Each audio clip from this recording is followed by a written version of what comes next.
Hello, I'm Oliver the Shoe Man, and today I'm going to be working on a few pairs of boots. They're all the same customer, and as you can see, he's got holes in all of his soles. I guess this is his favorite style of shoes that he likes to wear, and he got 3 of them. Let me see. They are, I don't know what style, what brand that is, but I don't know if you can see the tongue. Let's see. I don't know. Anyway, what we're gonna do, instead of doing just full leather soles and heels, we're going to put obviously new leather soles. And these are called Vibram mini lugs. And what they do is they go right there. They go on the very front part of the shoe. So you got your leather base with your rubber soles. And what this does is it gives you more tread, more traction, less slippage, and it allows, instead of having to replace the soles every time they wear out, you just got to replace this piece along with the heels. And to replace this is far cheaper than replacing the whole sole itself. So by doing this, you're upgrading the shoes, giving you more traction than just having the leather soles. And you end up saving money in the long run, because once this wears down, it's easy just to take this off and put a new one on. So let's get started. Okay, so I'm going to start off by taking off this top lift, which looks like it's already starting to come undone.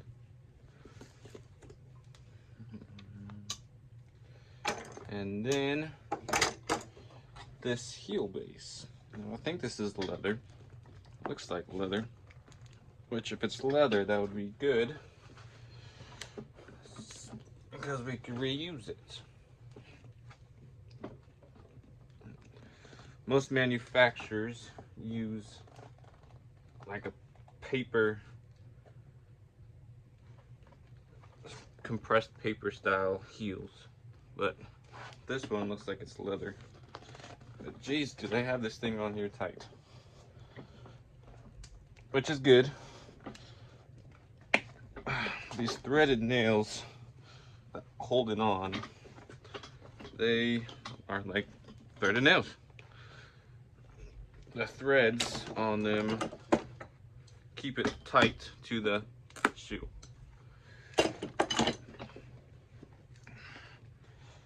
Okay. Oof. There we go. So yeah, I'll have to re-glue those pieces back together. And then these are those threaded nails I was talking about. I don't know if you could see the threaded parts, but they got like little ribs. So I'm gonna cut the very top of them to give me a flat surface. That way when I go to take it out, I have a flat surface to hit.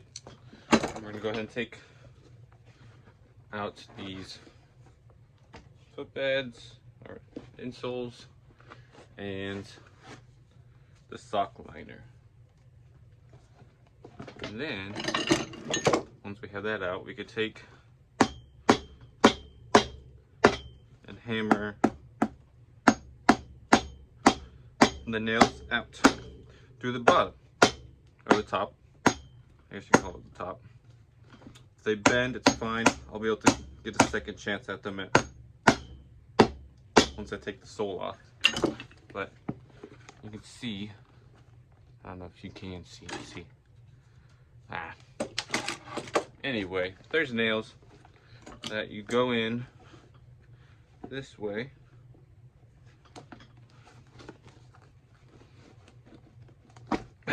And take them out. That was these nails right here that was coming up. You take them out because you got to put new ones in, and it's just not good having tons and tons of nails in there that aren't holding on to anything. Man, these things are tight to the shoe. So the rest of the nails that are on there, I'm gonna go ahead and cut at the sole. That way once I take the sole off, that's the compressor.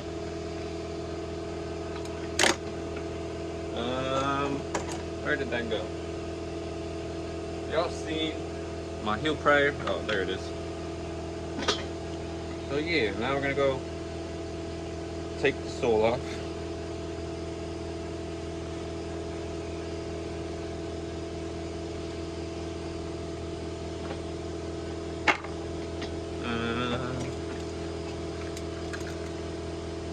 Just a razor blade.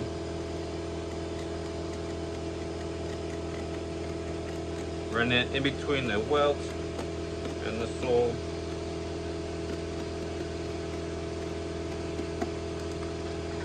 To break the threads.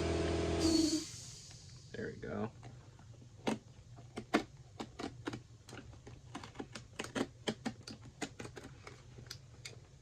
Alright. Now we could take this, pull this up. Those, I didn't cut those threads yet. There we go.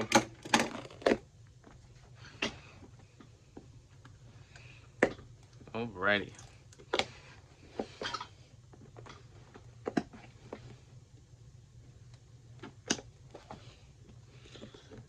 Okay, we got the sole off.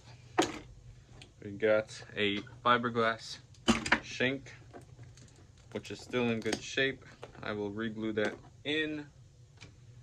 I got some cork in here. Most of the cork came off with the sole. You can see all the cork in there. That's the cork. What the cork does is fills the cavity that's created when a Goodyear welted shoe is made. And that's what this shoe is. It's Goodyear welted. Goodyear welted shoes are very good, high quality. Well, not all of them are high quality. They're good, quality constructed shoes that can be resoled many, many times. As long as the leather uppers are taken care of,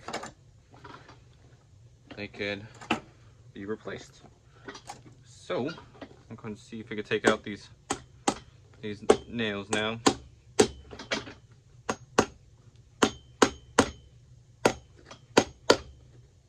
See, now they're coming through way easier now that the sole is off.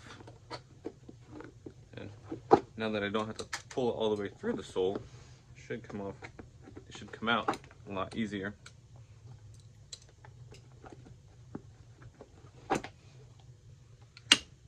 And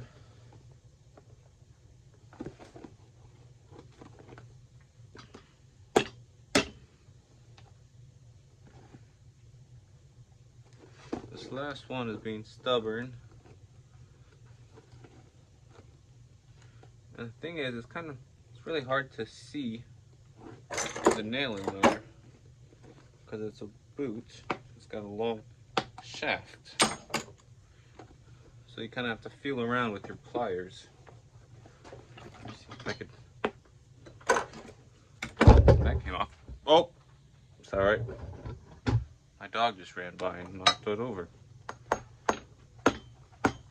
Okay. See, that was the heel rand that I just took off.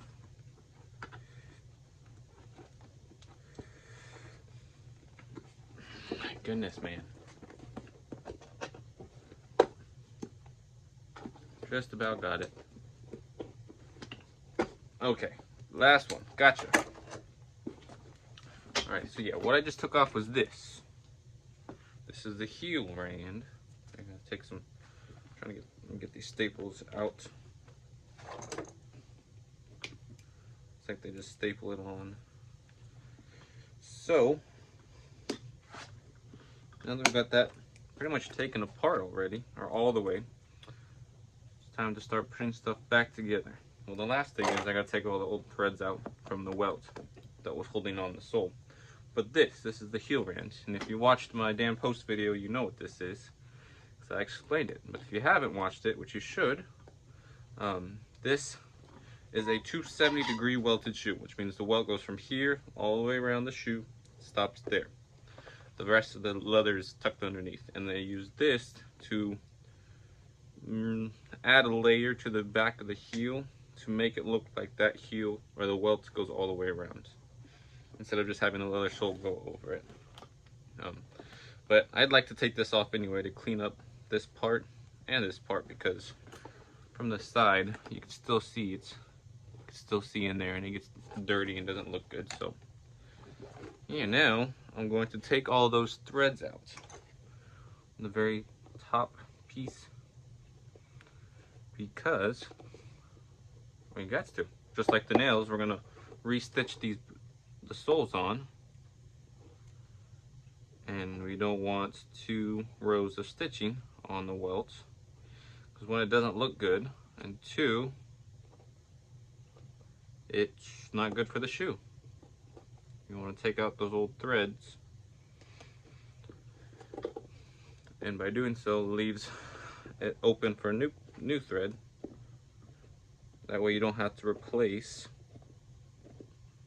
the welt, which costs a lot of money extra on top of the repair, because this piece that you're seeing right here gets stitched to this white piece, which is called the gemming, and the gemming is glued to the footbed, which is this piece that you step on and walk on. And you can see you see those threads right there?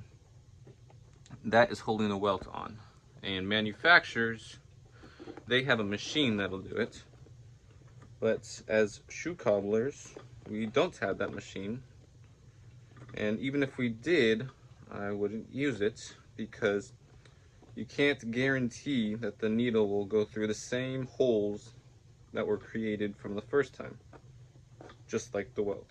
But the welt can always be replaced. These leather uppers can't be replaced as easily. So it's best as shoe cobblers just to hand sew it on. It takes about 30 minutes a shoe, if not, it could be a little longer, could be a little shorter. When I first started doing this, it took me a whole hour just to do one shoe. But now I think I've got it down to 25 to 30 minutes. Yeah. So I'm not gonna bore you anymore. I'm just gonna take all these threads out. This is the hard part. Well, not the hard part. It's the more time-consuming part. Most cobblers don't like doing this, but you got to do a good job, do the right job. Some cobblers don't do it. They just stitch over the old threads, and then you ruin the welt, and then next time you go to sew on the sole, you can't really, the sole's just gonna fall off, because there's nothing, the piece gets cheese grated, and then it's not a good rebuild. But just about done here. And what I'm going to do after I take these threads out is clean up the leather uppers, condition them, clean up the heel bands, re-glue the heel base back together, and then start putting the shoe back together. The easy part's out the way, which is taking the whole shoe apart. Hard part, well, it's not hard, it's more time consuming than anything, is putting the shoe back together to where you can wear it. But just about done here with the threads. So, and it doesn't really take that long to take the threads out. Some people just, they're really lazy. They don't want to do it. It takes 5 minutes at the most. Sometimes it takes a little longer because threads like to be stubborn, but you put a little bit of thinner on there, it'll take it right out. So yeah, there we go. This is the access thread from hand sewing, or not hand sewing, from sewing the welts on. Just trim that up a little bit. So yeah, I'm gonna clean up the uppers, clean up that heel rand, put that shank back in with the cork, and then we'll get ready for the new soles to come on. Okay, so we got the shank nailed in, not the shank nailed in. Got the shank glued in. We got the heel ring glued back on and nailed in place. Now we're just gonna fill this cavity in with some cork.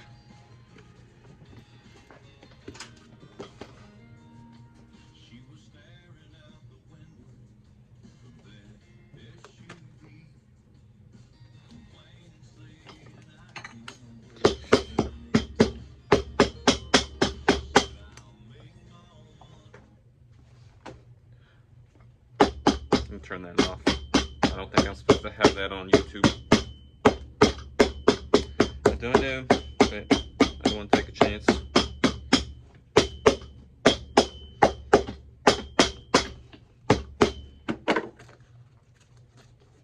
It's a good sign though.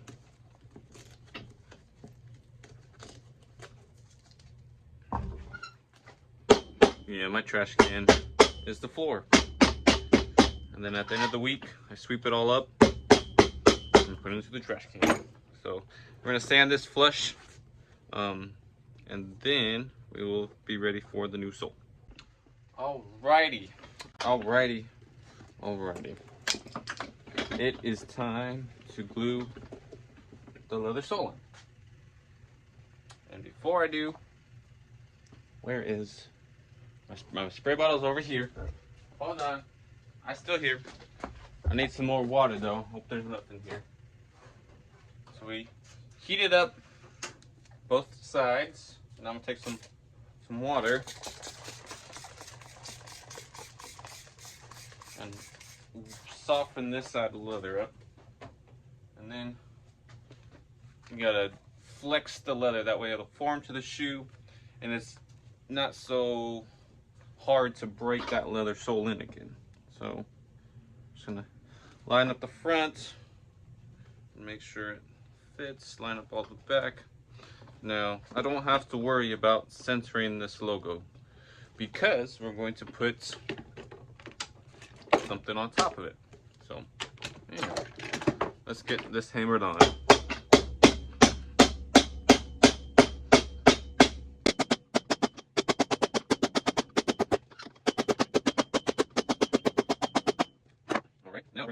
I'm just going to do this. Instead of using the welt roller, I'm just going to hammer the welt. You can see there's gaps there. I'm going to hammer that together.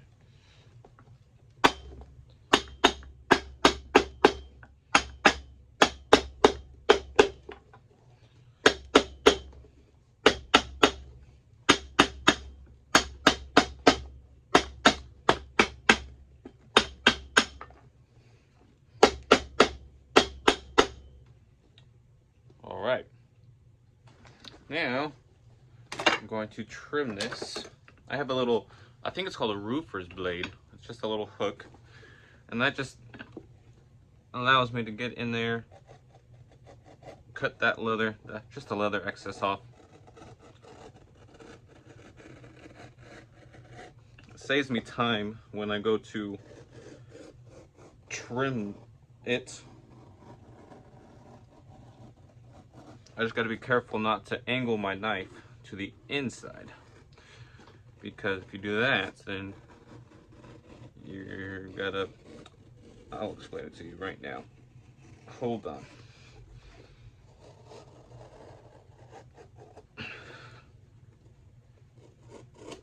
So as you're cutting, right, if you angle it out, you'll have just a little bit to sand. If you angle it in when you're cutting, you're gonna cut too much of the leather sole, and when you go to sand it, it won't be flat. It'll be angled in, which you don't want. So, hey, for not trying to center it, I centered it pretty well. But now what I'm going to do is go ahead and trim the sides with a trimmer. All right, so this is my trimmer blade, and what it is, it's a whole bunch of blades that spin this way, and it cuts the leather. Like, this is a blade itself, it cuts the leather as it spins. So you can't really see it right here because the shoe's in the way, so I'm gonna try to angle it this way Maybe you can see it. Let's see here. There. You can kind of see it. But yeah, so I'm gonna turn on my vent and this. Careful, loud noise.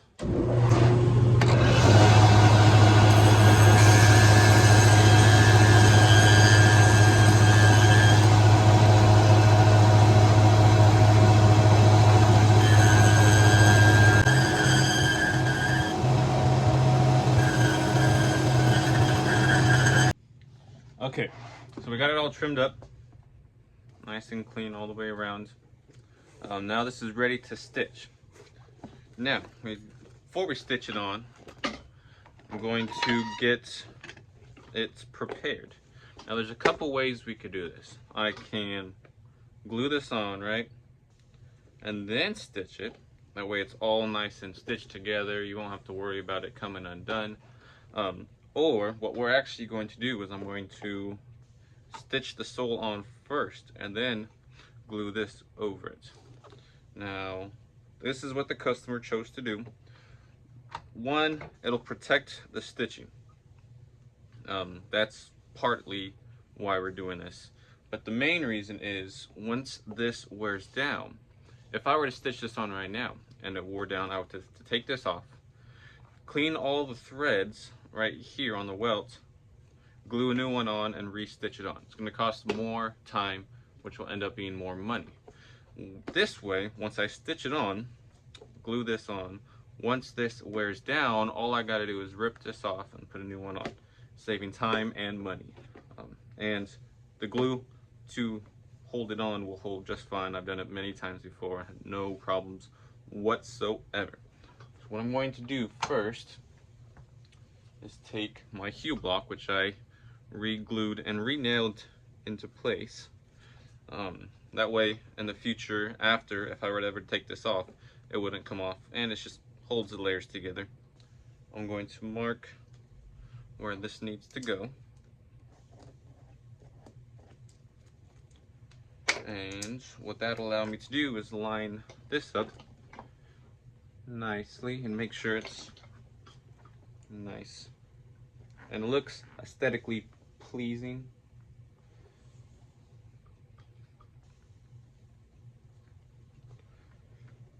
Okay, so now I'm going to take this like that. And now that I have my two lines marked, I'm going to take a knife and along that line where the rubber will meet that leather, I gotta cut a little notch in there. That way it's a smooth transition and there's not a bump there. And you simply just cut across, not too deep, but a good amount. Okay, and then you gotta go across at an angle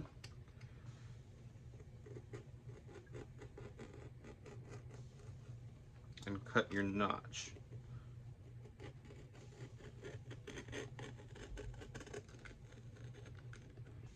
This can be quite difficult at times, but with enough practice, you end up getting it. And just like that.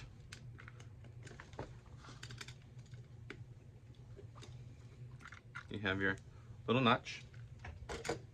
And then when this comes over here, once you glue this on, it'll have a nice smooth transition from leather to rubber. And if for whatever reason he takes a step back, if it were like on top and there'd be a bump there, it would catch that and rip up. So there, we have no issues. We'll get that Vibram logo centered, nice and glued on, and it should be just fine. So yeah. Now I'm going to sand the front, sand the back. I'm going to carve a channel for the stitching to sit nicely all the way around.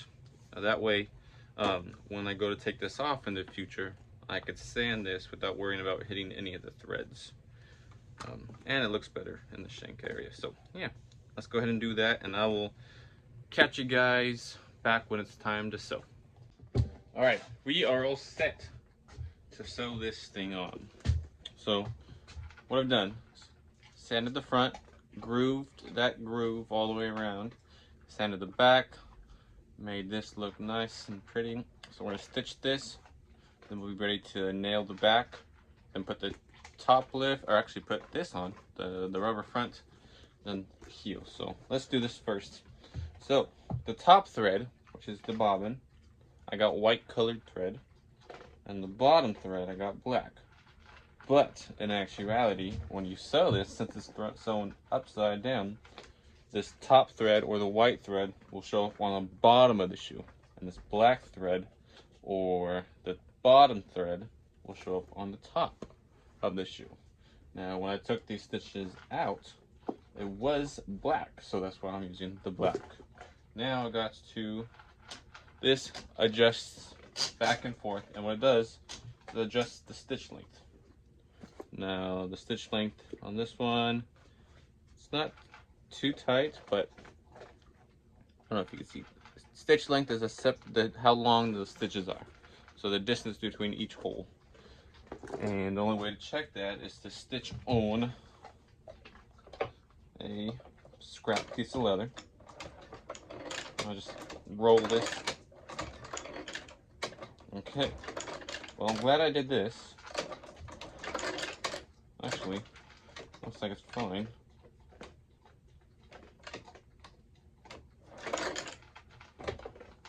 Ready. Then cut that. So you can see the reason so the first three, you can see the black, that's not supposed to do that. But after that, it fixed it, and that's the tension. But you could see the distance between the threads, between the stitches. And that's just about right to what we want. So we are now, after all that, we're ready to sew. But something I just did notice was down here, it's starting to fray. Now that, I don't know why it does that.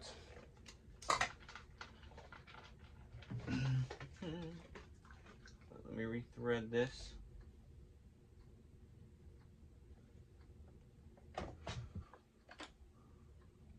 Okay, pull that up through there, and then get ready to stitch. Now you see the line where the heel block is supposed to go onto. Technically, I'm supposed to start right there, which actually lines up with that. So I'm gonna do underneath the heel block to underneath that heel block. That gives me a good line of where to start. And this, like I said before, this is a 270, so it starts from there, goes to there. We don't have to sew this back part because there's no welt there. That'll get nailed down. So let's do this. Wish me luck.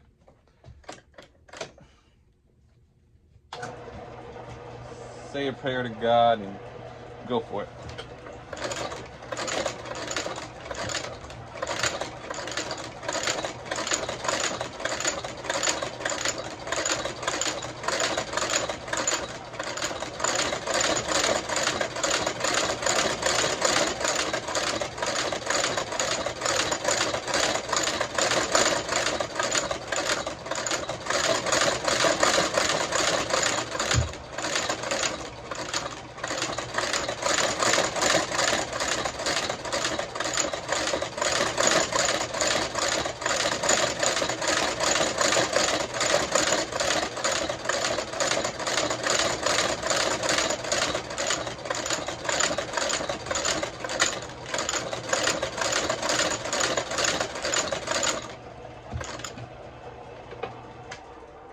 Alright, so that one side did good. This side messed up just a little bit, but I'll be able to fix that.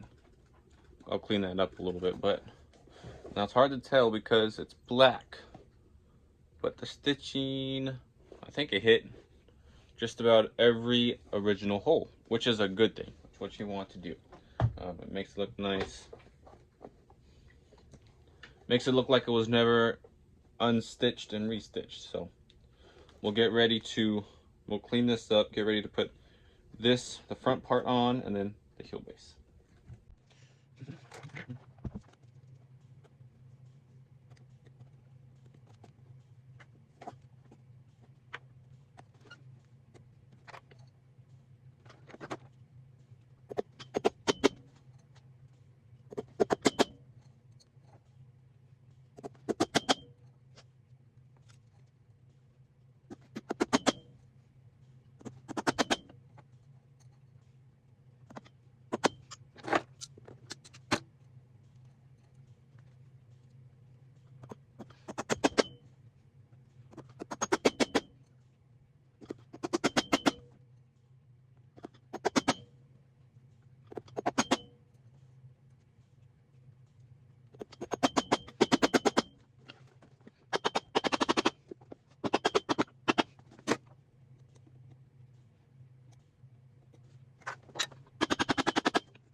Alrighty, y'all.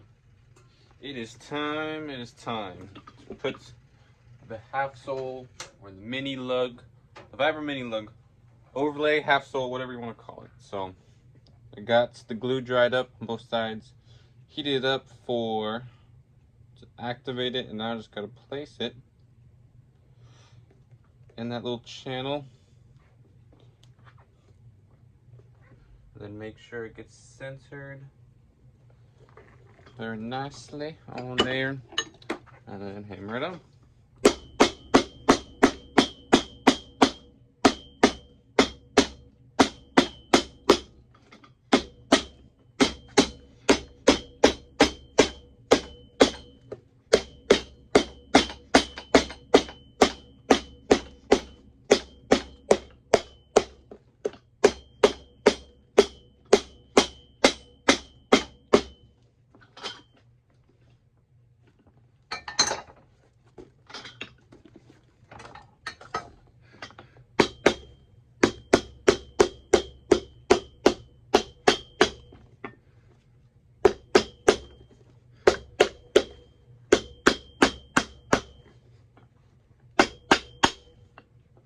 Alright, so there we are.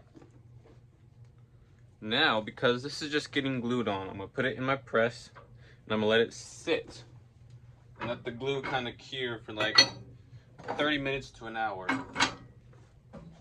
Simply because it's not getting stitched on or anything, it's just the glue holding itself. I don't want to take any chances on it coming undone. So after that sits, we'll put the heel base on and then clean and condition it up and get it ready to go. All right, and just like that, we are done. Well, just like that for you guys. It took me about a day and a half to get them all done. But like, they're all done, as you can see, and I am very happy with how these turned out. Brought some color back to the uppers. Let me see if I get some light. Better lighting for you guys. And that's a little better. So yeah, there's that one. There's this one.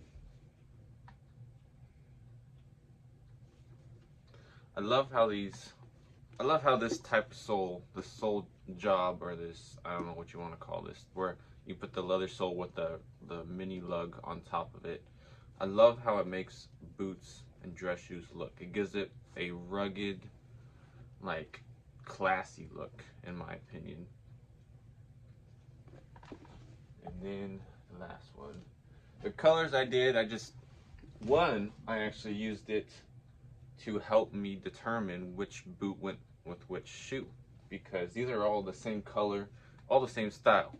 So I had to make sure that I numbered each one, but obviously I can't have a big old 1 or 2 right there, so I did different style colors right there. And this one, this light color is really hard to keep clean while you're working on it, but I did my best, and they turned out, in my opinion, very cool. I hope you guys like it, and I hope the customer is gonna like it. I'm pretty sure he will. But yeah, now about this job. New soles, depending on where you go, can range anywhere from $100 to $300. By doing this, you're gonna spend a little bit more money at first, but then once this is done, to replace this piece, this front piece, I charge $65 to replace this front piece, and $65 is far cheaper than paying $160 to $200 for new soles every single time. So this is why I recommend this style job to pretty much all my customers who want to do it. And I have other style soles. You don't have to have this one this thick. We have thinner styles, different looks, different treads, but this one makes the boot look classy and rugged. Now, I try to look, these are made in the USA, and on the heel pad, it says Neil, N-E-I-L, AAA. I don't know. I've never heard of that brand, but that's what they are. So thank you guys for joining me. Thanks for watching. I appreciate it. I'd greatly appreciate it if you liked and subscribed to the channel for more. And if you have any questions about a repair you'd want to get done, go ahead and email me or contact me via any of my social medias, which will all be linked down below. Y'all have a good day. Thank you. God bless.